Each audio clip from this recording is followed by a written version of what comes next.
तेरा नाम मेरे वाला नहीं, लिहाजा तू बुरा, तू मेरे वाला नाम रखेगा तो सही होगा, मैं ये लड़ूं। ओए सुन्नी तू वहाबी बनेगा तो बात बनेगी नहीं, अमल से जिंदगी बनती है, जन्नत भी जहन्नम भी। ये खाकी अपनी फितरत में न नूरी है न नारी है, उथे अमलां ते होने नहीं नखेड़े, किसे नहीं तेरी जात पूछनी। अगर कहता है तो फिर अमल की तरफ आ। अमल कहता है इल्हाद को छोड़, रब को समझ। जो बंदा वॉशरूम में जाते हुए वहां जाके सिगरेट लगा रहा है और वहां जाके पैगंबर की सुन्नत को काट के फेंक रहा है, इसे रब याद नहीं। अगर रब याद होता तो ये इल्हादी बात न करता, बदअमली की तरफ न जाता, अल्लाह और उसके रसूल की हया करता। अगर एक दोस्त, एक यार का दिया हुआ छल्ला, महबूब की दी हुई मंगनी की अंगूठी सारी जिंदगी संभाली जा सकती है, तो आमिना के लाल मोहम्मद रसूल सल्लम की दी हुई सुन्नत को सुन्नी ना संभाल सके और आपकी दी हुई हदीस को आलुल हदीस ना संभाल सके, तो फिर इस नाम रखने का भी फायदा नहीं है। अमल अपनी जिंदगी में लाइए। हजरात, आज की इस कॉन्फ्रेंस की वसातत से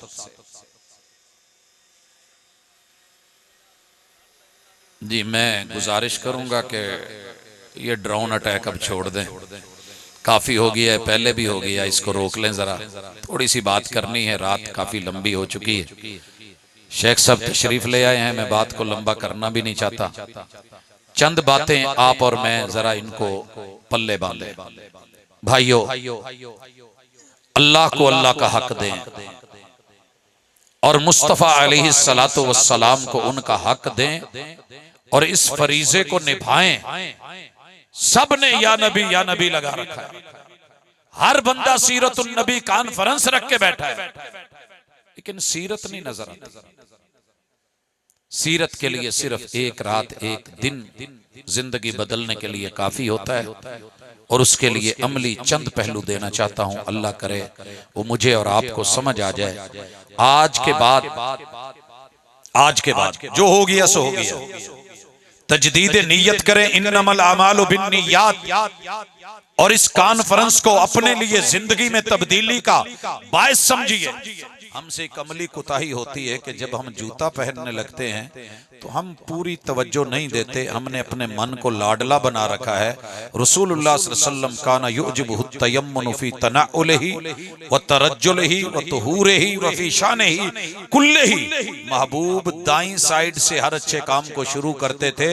अगर जूता, जिसे आप नालैन कहते हैं, ये नालैन भी मेरे महबूब ने पहनने होते तो पहले किस पांव से शुरू करते?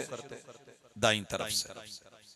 ये पैगंबर की सुन्नत भी है, उसवा भी है, सीरत भी है, और हमें रोजाना पहनने होते हैं। इसी तरह जुराबे हम पहनते हैं, बाईं साइड से शुरू कर लेते हैं। हम खाना खाने लगते हैं, हमें परवाह नहीं होती, बाईं तरफ से चल रहा होता है।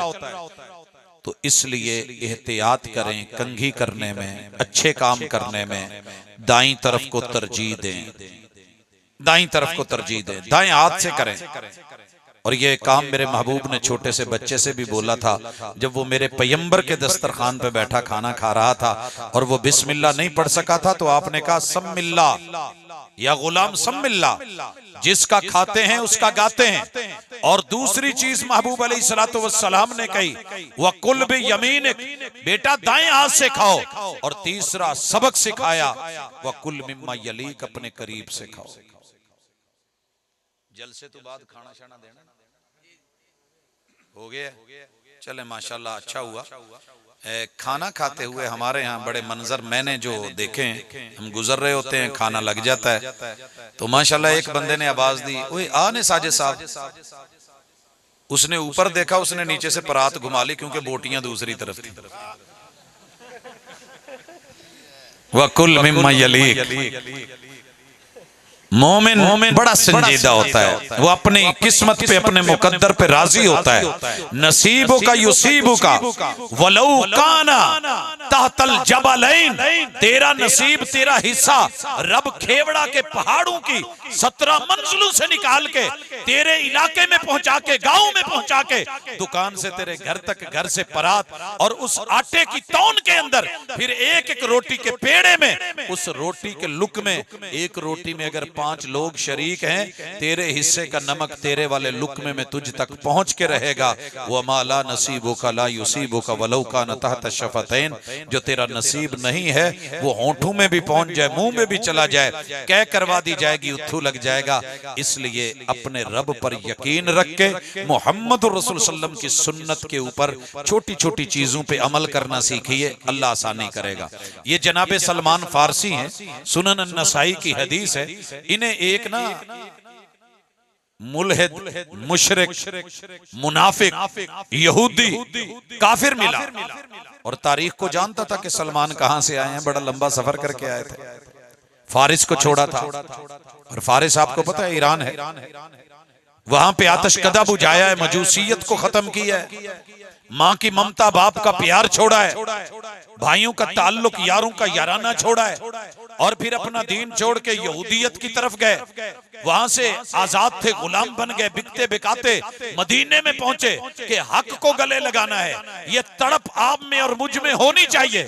जब महबूब आ गए, निशानियां देखी, कलमा पढ़ा, ईमान ले आए, एक दिन ना इस काफर को ताना देने का मौका मिल गया। अच्छा, ताना देने वाले ना आपको बड़ा देते हैं और आप उसको दिल पे ले लेते हैं। मुझे आज तक अल्लाह की कसम ये बात दिल पे नहीं लगी कि लोग क्या कहते हैं। कहने दे जो कहते हैं, भाई जो उनके मन में है उनको कहने दें, क्या हो गया। इस जुमले पे परेशान होने की जरूरत नहीं कि लोग आपको गुस्ताख कहते हैं। लोगों ने तो मेरे मोहम्मद सल्लल्लाहु अलैहि वसल्लम को भी मुजम्मम बोला था। लोगों का क्या जाता है, कहने दे उनको, क्या होगा। लोग तो धोबी होते हैं, ये आपके गुनाह धोते हैं, नेकियां तो हम इतनी कर नहीं सकते शायद, लेकिन उनके इस वजह से अल्लाह ताला हमारे खातों में बहुत कुछ चढ़ा रहे होते हैं। अच्छा जी, ये गुस्ताखी वाला मामला नहीं, टेंशन लें, कोई बात नहीं। जनाबे सलमान रज़ी अल्लाह ताला अन्हु को ताना दिया गया, कहा इन्ना नबियकुम युअल्लिमुकुम हत्तल खरा। सलमान, समझ नहीं आती, तू खटिया की, तू की खटे, फारिस को छोड़ के यहाँ आया, आजादी को गुलामी में बदल लिया है, माँ बाप बहन भाई सारे कुर्बान कर दिए हैं, तूने अपना मजहब दीन मसलक बदल लिया, कलमा पढ़ा है और सीख क्या रहा, इस्तंजे के मसाइल। इन्ना नबियकुम युअल्लिमुकुम हत्तल खरा, ओए तुम्हें इस्तंजे के मसाइल सिखाए जाते हैं। कुर्बान जाऊं अंदाज पे सबक पढ़ा के जनाबे सलमान कहने लगे अजल, हाँ हाँ ऐसे ही है, जो तू समझ रहा है ना वैसे ही है, जो तू कह रहा है वैसे ही है। मेरे महबूब ने हमें वो छोटी छोटी भी बातें सिखा दी हैं जिनका लोगों को पता नहीं, और फिर उसकी क्लास ले ली, उसको सबक भी पढ़ा दिया। आपसे कोई ऐसी बात करे तो पैगंबर की शान बयान कर दिया करें, रब का कुरान बयान कर दिया करें, पैगंबर का उसवा और कुदवा बयान कर दिया करें, आका की सीरत का कोई पहलू रख दिया करें, उसको रसूल सल्लम की कोई हदीस सुना दिया करें, और उसकी जो है क्लास लेके जनाबे सलमान फारसी कहते हैं हाँ हाँ आज मेरे महबूब ने ना कुछ नए सबक पढ़ाए हैं। और उसको फिर सबक क्या सुनाया, कहा मेरे महबूब ने मना किया है कि इंसान अपने दाएं हाथ से अपनी शर्मगाह को छुए। कितना बड़ा सबक है। अच्छा, पीएचडी करके भी ये सबक नहीं लोगों को बस औकात पता चलता। एक दिन हम सफर में थे और एक साहब थे और रास्ते में इमरजेंसी बन गई और कोई पंप भी नजर नहीं आ रहा, वॉशरूम, कहने लगे यार ब्रेक मारे, आज ब्रेक मार ली गई। माशाल्लाह दीवार के साथ खड़े होके दाएं हाथ से जिप खोल ली है, बायां हाथ टच कर रहा है।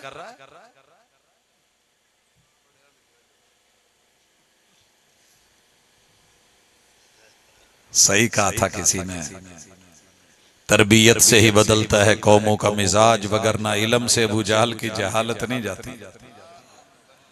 पीएचडी करके अब्बा को अब्बा कहना नहीं आया, अम्मा को अम्मा बुलाना नहीं आया, एहतराम और कदर नहीं आई। और रसूलुल्लाह सल्लल्लाहु अलैहि वसल्लम का एक छोटा सा मुआमला कि दाएं हाथ से इसको नहीं टच करना, जनाब सलमान फारसी सीख गए, फारस से आके ये सारा कुछ पढ़ के सुन्नी होके वहाबी होके देवबंदी बरेलवी चिश्ती कादरी इतने प्यारे प्यारे नाम रख के, लेकिन है वही का वही।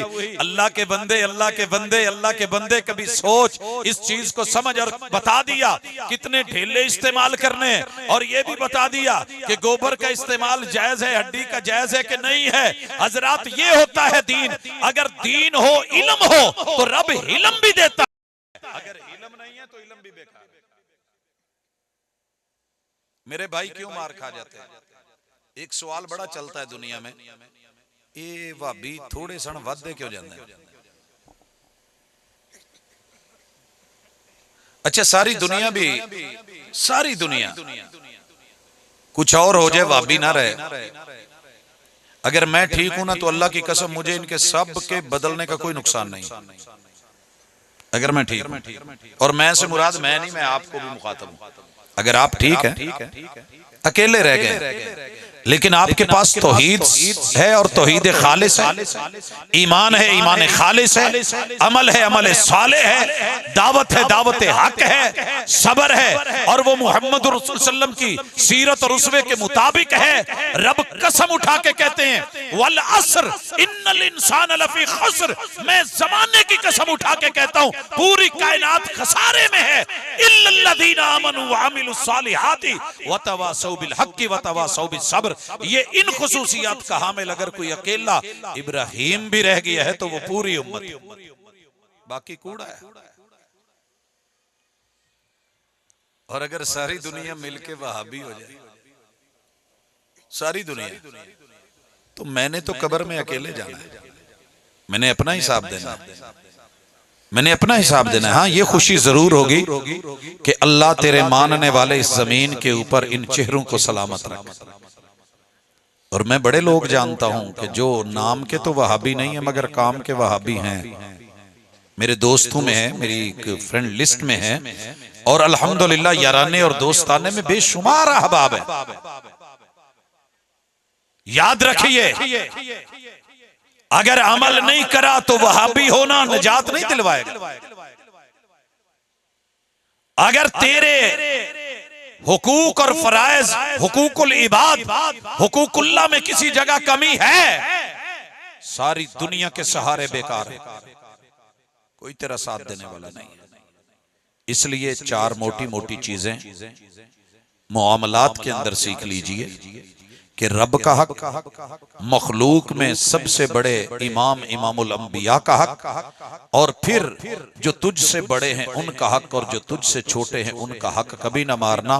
फरीजा समझ के ये निभाना, फिर जाकर के तेरी नमाज, तेरा रोजा, तेरी ज़कात, तेरे हज ये काम आएगी, जिहाद काम आएगा। वगरना धरे के धरे रह जाएंगे और क़यामत के दिन पकड़ लिया जाएगा। जब हिसाबो किताब होगा, तेरे अमाल छीन के उनको देके, उनके गुनाह लेके तेरे ऊपर लाद करके तेरी नमाज, रोजा, हज, ज़कात बिखर जाएगी और ऊंधे मुंह जहन्नम में डाला जाएगा। और दुनिया का सबसे बड़ा कंगला और फकीर यही वो बदनसीब है कि जो नेकियां भी करता था, अकीदा भी अच्छा था, लेकिन महरूमी के लोगों के हक मार मार के रब के पास पहुंचा। इबादतों के ढेर, हुकूकुल्लाह की कसरत लेकर के आया, लेकिन इसके किसी काम ना आई। इस पहलू पे भी जरा नजर रखिएगा कि मेरा मेरे हमसाये के साथ सलूक कैसे, मैं अपने बड़ों को कैसे बुलाता हूं। मैं कभी कभी बड़ा हैरान होता हूं। एक तो हमारी आदत है ना तरबियत पिंडा च अब्बे नु कहना ही, ओए अब्बा तू आया नहीं,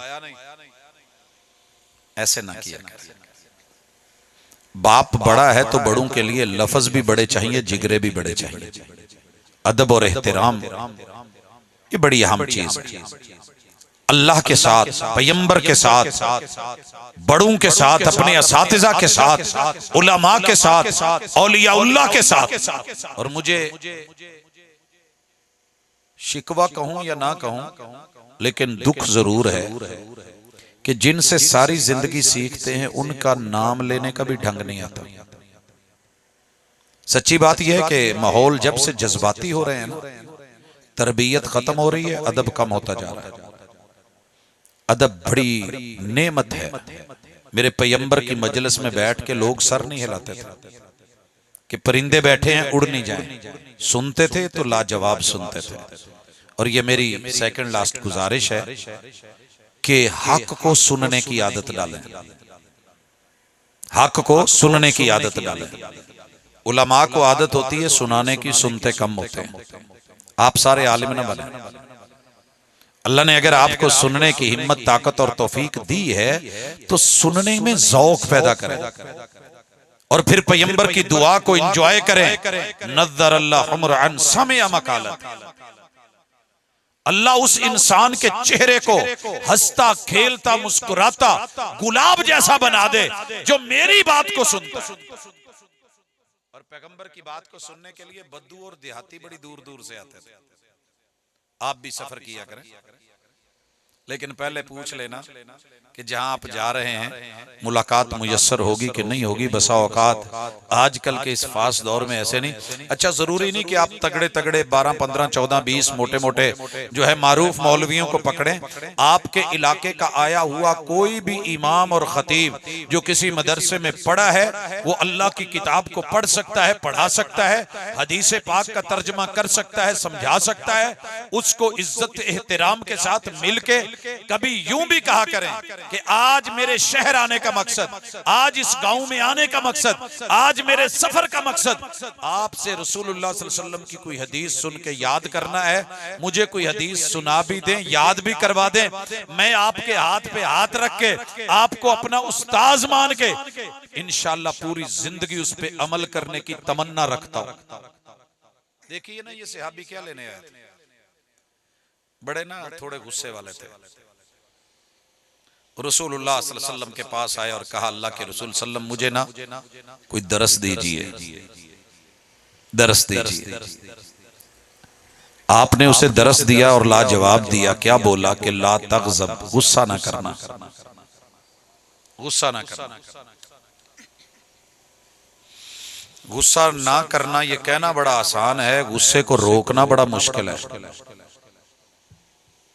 आप किसी बंदे को 2-3 दफा कहना है गुस्सा तो नहीं हो कीता, उसे ना भी आ रहा हो तो आ जाता है। तो रसूलुल्लाह सल्लल्लाहु अलैहि वसल्लम ने फरमाया ला तग़ज़ब। कहने लगा अल्लाह के रसूल सल्लल्लाहु अलैहि वसल्लम, ठीक है आपका हुक्म सर, आंखों पे मैं गुस्सा नहीं करूंगा, मैं दूर से आया हूं, थोड़ा सा सबक और दे दें। आपने सिर्फ इतना ही सबक दिया, फिर कहा ला तग़ज़ब। कहने लगा अल्लाह के रसूल सल्लल्लाहु अलैहि वसल्लम, ठीक है गुस्सा नहीं होगा, मैं कह रहा हूं नहीं करूंगा, कोई सबक और दे दें। आपने तीसरी मर्तबा भी वही सबक पढ़ाया, ला तग़ज़ब, गुस्सा नहीं करना। इस फरमान को सुन के, इस फरमान को सुन के सिर्फ मैंने सुना दिया, उस सहाबी ने भी सुना था, रसूल सल्लम ने सुनाया। तारीख में मैंने उस सहाबी की सीरत को ढूंढा, पढ़ा और परखा और देखा। वो शख्स इतना मिट गया था कि दोबारा उससे कभी कोई गुस्से वाली बात नहीं निकली, हालांकि बड़ा गुस्सीला जवान था। सुना तो हमने भी है, हमें तो अब्बू पे 1 मिनट पे गुस्सा आता है, अम्मा पे गुस्सा आता है, बहनों पे गुस्सा आता है, भाभीियों पे गुस्सा आता है। हमें कौन सा रिश्ता है जिसमें गुस्सा नहीं आ रहा? तो कभी कंट्रोल तो करें। गालियां दे रहे हैं सामने, दूसरा मसलक है, मस्जिद है, दे रहा है। उन्होंने कहा यार तेनू मुबारक होवे, अल्लाह तेनू इस तू हटन दी तौफीक दे। मैं दूसरी मिसाल ले आता हूँ। रसूल सल्लम के पास एक सहाबी आए, बकरियां चराते थे, ऊंट चराते थे, चरवाहे थे, और आके कहने लगे अल्लाह के रसूल सल्लम आज ना मैं जानवर छोड़ के आया हूँ, तो मैं स्पेशली आया हूँ कि आप मुझे कोई दरस दें, कुछ सबक सिखाएं। रसूलुल्लाह सल्लल्लाहु अलैहि वसल्लम ने उसे इतना जुमला बोला, ला तसुब्बन्ना अहदा, किसी को गाली ना दे, किसी को गाली ना देना। कहना बड़ा आसान है। मैं एक प्रोग्राम सुन रहा था, उसमें ना अखलाक के ऊपर गुफ्तगू हो रही थी और बड़े उरूज पे टॉप मिसालें जा रही थी। इसी दौरान में मजलिस में से किसी ने कोई शरारत की या जैसे भी हुआ, जो ये दरस दे रहे थे ना कि अखलाक अच्छा होना चाहिए और गलत का जवाब गलत नहीं देना चाहिए, बुरे लबो लहजे का जवाब बुरे लबो लहजे से नहीं होना चाहिए। अंदाज भी बदल गए, चेहरा भी बदल गया, तेवर भी बदल गए, रवैये भी बदल गए, जुमले भी बदल गए, कलाम भी बदल गया, गर्मी जो है वो पूरे उरूज पे चली गई। तो क्या असर रहेगा उस दरस का? कहा ला तसुब्बन्ना अहदा, किसी को गाली नहीं देनी। इस सहाबी की जिंदगी में लिखा है, बल्कि उनके अपने बोल हैं। जब से मैंने मुस्तफा सल्लल्लाहु अलैहि वसल्लम का ये सबक पढ़ा और आपका दिया हुआ ये लबो लहजा मुझे मुयस्सर आया, वल्लाहि मा सबब्तु अहदन वला शातम वला बईरा, मैंने किसी इंसान को गाली देना तो दरकिरार, मैंने किसी हैवान को गाली नहीं दी, मैंने अपने ऊंट या किसी बकरी को भी गाली नहीं दी।